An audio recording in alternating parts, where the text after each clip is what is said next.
Halo guys, kali ini saya akan merekap sebuah film yang berjudul Pamali.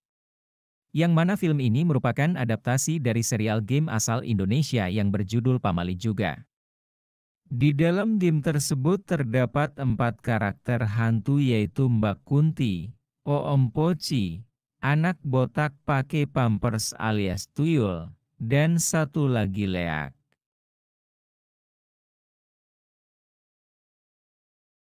Nah, 2 hantu sudah diangkat menjadi film layar lebar bor, yaitu Mbak Kunti di Pamali 1 dan Oom Poci di Pamali 2. Dan di sini kita akan merekap film Pamali 2 Dusun Pocong.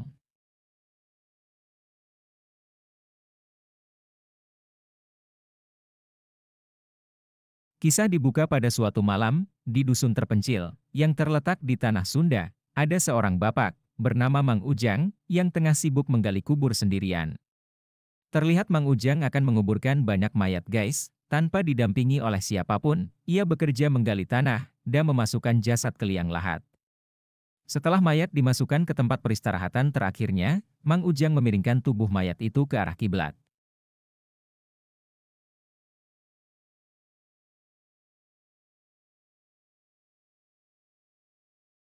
Di sini kita pun dapat melihat, wajah mayat-mayat itu yang penuh dengan luka borokan hingga bernanah, ternyata dusun itu sedang terkena wabah virus. Tidak tahu pasti, virus apa yang menyerang dusun tersebut, tetapi penyakit itu membuat kulit warga menjadi penuh luka dan sangat sulit untuk disembuhkan. Nah kan banyak warga yang meregang nyawa akibat penyakit tersebut, kemudian Mang Ujang bersiul lalu disaut siulan warga yang lain.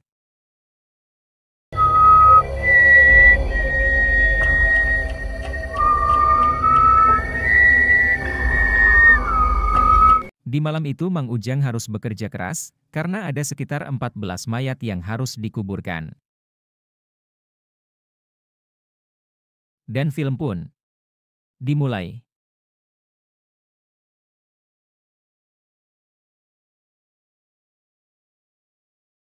Pada suatu hari, ada sekelompok tenaga kesehatan yang terdiri dari 3 orang perempuan, mereka adalah Gendis, Mila dan Puput. Ketika itu mereka ditugaskan untuk pergi ke sebuah dusun kecil yang ada di awal film tadi. Mereka mendapat kabar dari pemerintah setempat apabila dusun itu sedang terinfeksi virus mematikan, banyak korban yang meninggal sehingga dibutuhkan pula tukang gali kubur untuk membantu memakamkan para warga di sana, sehingga hadirlah Cecep dan juga Deden si tukang gali kubur handal katanya. Hampura, hampura. Mang hampura pisan telat, Mang. Terhitung ada 5 orang yang pergi ke dusun tersebut, di sana juga ada Mang Yusuf orang yang bertugas untuk mengantarkan mereka semua ke dusun itu. Pelan-pelan, sok. Saya Mila. My love. Dusun yang akan mereka tuju Mereka semua pun sangatlah segera pergi terpencil, menuju dusun tersebut bahkan menyeberangi harus sungai menyeberangi menggunakan danau perahu. terlebih dahulu. Mereka pun menaiki perahu untuk bisa sampai ke sana. Akhirnya mereka semua sampai ke tujuan saat sore hari, Mang Yusuf pun memberikan petunjuk arah untuk ke desa itu dan harus berjalan kaki melewati hutan selama 3 jam. Kira-kira kita perjalanannya berapa lama ya? Ya, 3 jam jalan kaki lah, Neng. Edas. Mereka pun segera pergi sebelum langit mulai gelap. Setelah melewati jalan setapak, beberapa kilometer jauhnya, mereka menyadari ada barang yang tak biasa yang digantung di setiap pepohonan, barangnya mirip seperti potongan kayu. Ketika itu Puput mengeluh keram dan menghentikan perjalanan sejenak. Enggak apa-apa Mbak, aku ada. Ambil aja. Makasih Mbak. Gendis bertanya kepada Mang Yusuf apa kegunaan dari kayu yang digantung di pohon-pohon itu, ternyata Mang Yusuf sendiri tidak tahu apa fungsinya, karena sudah ada sejak zaman dulu. Gak tahu. Udah lama ini. Dari dulu juga ada.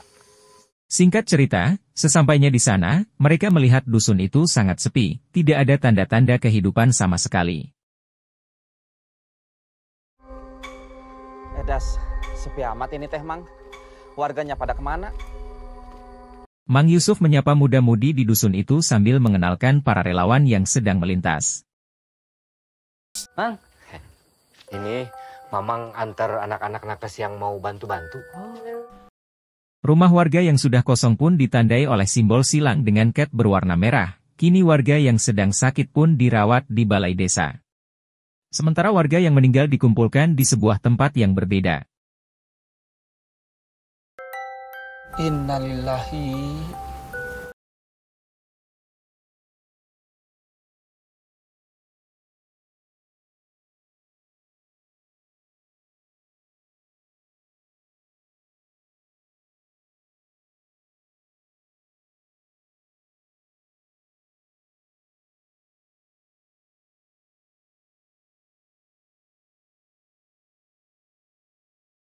Dikira bakal dapat kamar dekat perawat. Ternyata dekat kuburan. Ketika memasuki rumah untuk tempat tinggal sementara, Gendis, Mila dan Puput merasa heran, karena menemukan payung hitam terbuka di sana. Setahu mereka, membuka payung di dalam rumah adalah sebuah pamali sehingga ketika itu Puput menutup payungnya. Sementara itu di rumah dekat kuburan, Cecep menemukan sebuah buku tentang tata cara penguburan jenazah. Cecep merasa lucu karena untuk menguburkan jenazah pun harus ada buku tata caranya. Tentu saja Cecep menghiraukan hal itu. Tata cara penguburan jenazah. Saya mau udah bisa. Kemudian Cecep juga menemukan buku catatan jumlah warga yang belum dikuburkan. Selama 3 hari belakang ini, karena jumlahnya sangat banyak, Cecep dan Deden segera memulai proses penguburan jenazahnya Bor. Di balai desa 3 nakes itu mengecek kondisi para warga yang terinfeksi penyakit. Mereka harus berhati-hati dan selalu memakai sarung tangan karena virus itu menular lewat sentuhan kulit.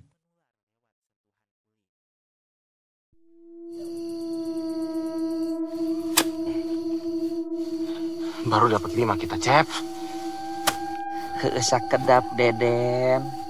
Istirahat heula. Keesokan harinya, suasana yang tampak biasa seketika berubah menjadi penuh teror saat Mila akan meletakkan kamper di ruangan mayat.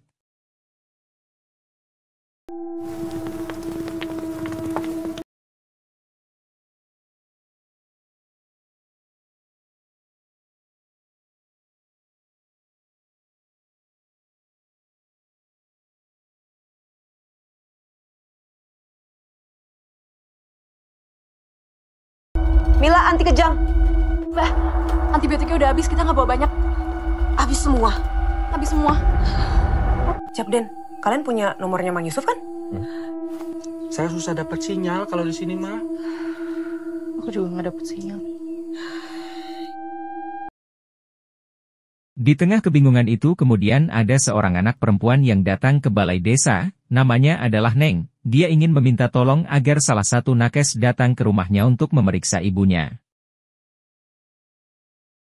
Boleh nggak kalau misalnya teteh aja yang ke rumah? Bentar aja. Gini ya, Dek. Tapi nanti ibu saya gimana, Teh? Dek, nggak bisa. Peraturannya nggak bisa. Tetapi dia menolak hal itu, dia selaku ketua tidak memperbolehkan Mila ataupun Puput untuk meninggalkan balai desa, karena mereka kekurangan tenaga. Nggak usah kepikiran kemana-mana ya. Kita kekurangan orang, Mil. Nanti sore, Neng kesini lagi jemput kakak. Terus nanti kita bareng-bareng ke rumah Neng lihat ibu. Makasih ya, Teh. Sama-sama. Setelah selesai berjaga, Mila pun dijemput oleh Eneng untuk segera bergegas ke rumahnya. Mila pun pergi diam-diam tanpa diketahui oleh dia.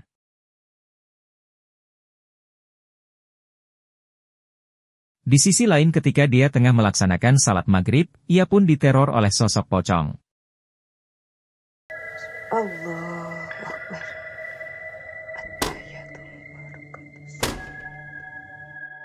Pocong itu mengikuti bacaan sholat Dea, menampakkan diri di balik kaca jendela, serta mengganggu, berusaha membuat Dea ketakutan.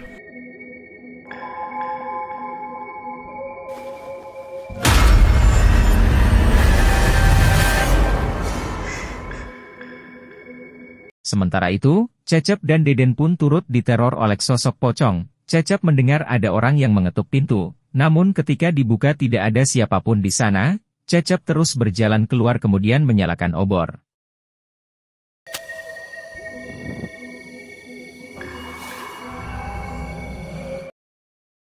Kemudian malam semakin larut, dia pun mulai menyadari jika Mila tidak ada di rumah.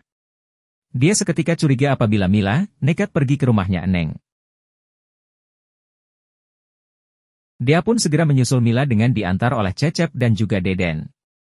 Sementara Puput diminta oleh dia untuk diam di rumah menjaga para pasien, karena takutnya mereka membutuhkan sesuatu.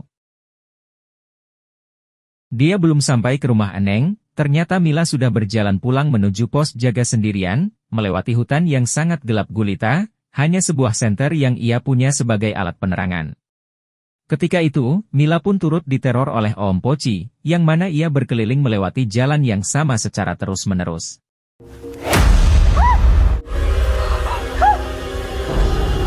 Hingga akhirnya Mila ditampakkan oleh sekumpulan pocong yang sangat menyeramkan, hal itu membuat Mila seketika pingsan di tempat. Balik ke Puput, saat ia berjaga sendirian, ketika itu Puput mendengar suara kegaduhan di balai, ketika dicek, anehnya tidak ada satupun pasien yang terbangun. Seketika obor mati membuat ruangan menjadi sangat gelap. Tiba-tiba saja pintu terkunci dan tidak bisa dibuka lagi, kemudian muncul sekumpulan Om Poci dari arah belakang Puput.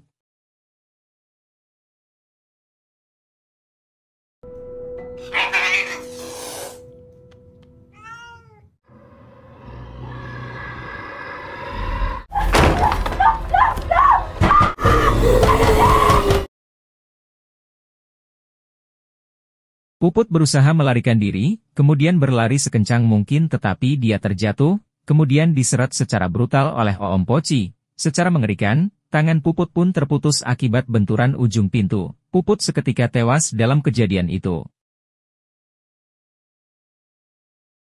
Dari sini kita bisa mengetahui bahwa teror para pocong itu tidak main-main. Adegan berpindah kepada Mila yang tersadar di rumah. Ternyata tadi Mila berhasil ditemukan dalam keadaan pingsan di tengah hutan bambu. Mila pun mengaku diteror banyak Om Poci. Seketika itu mereka semua panik ketika mengetahui Puput menghilang tidak ada di mana-mana.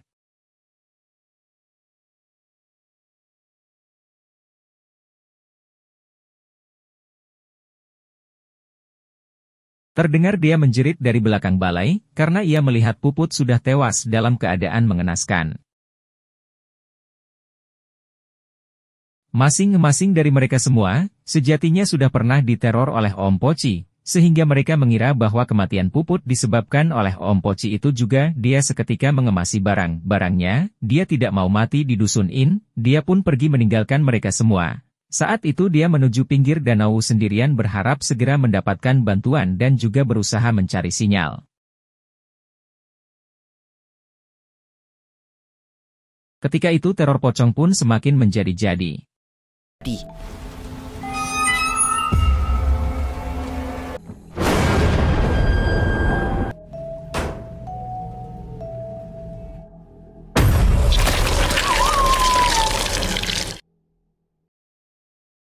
Ketika malam hari, teror semakin mencekam, tanpa disangka-sangka. Deden pun sudah tertular oleh penyakit kulit di dusun ini. Deden tidak mau mati di sini, lalu meminta agar mereka segera pergi dari sini. Sementara kini Om Poci itu secara gamblang menampakkan wujudnya kepada mereka semua. Saat itu Cecep dan Eneng masuk ke dalam kolong kasur, berusaha bersembunyi dari kedatangan Om Poci.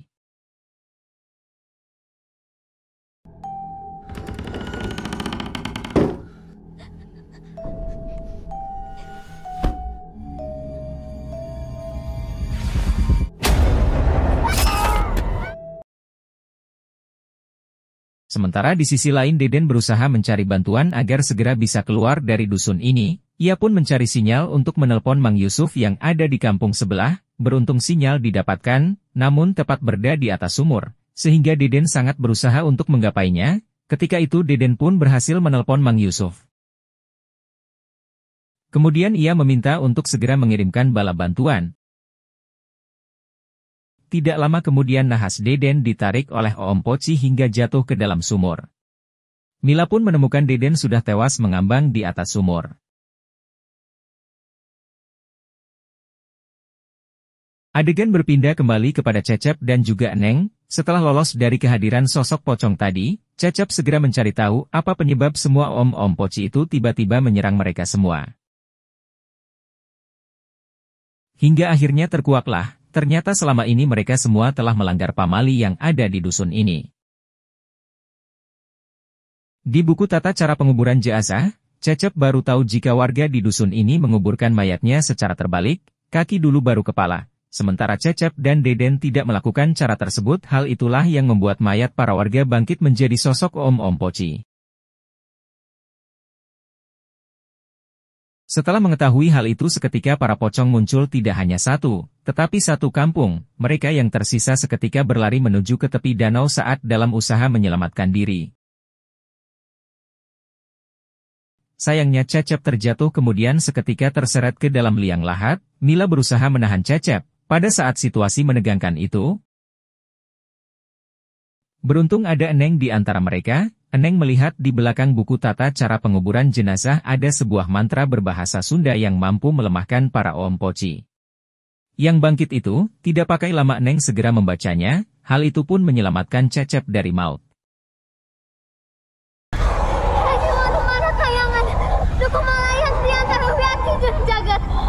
Balik ke Jati, pulang ke asal. Tantrim, balik ke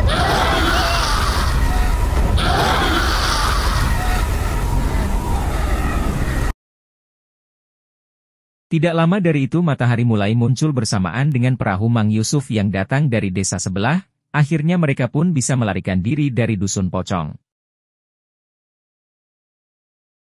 Neng pun ikut bersama mereka dan akan tinggal dengan neneknya Cecep. Setelah beberapa lama merenung akhirnya Cecep menyadari suatu hal, jika aksara Sunda yang terukir di perahu itu ternyata memiliki arti, aksara Sunda itu berbunyi, Cirisa Bumi Carasa Desa, yang memiliki arti setiap daerah itu punya pantangannya atau pamalinya masing-masing. Tulisan itu artinya apa? Cirisa Bumi Carasa Desa. Setiap daerah punya pantangannya masing-masing.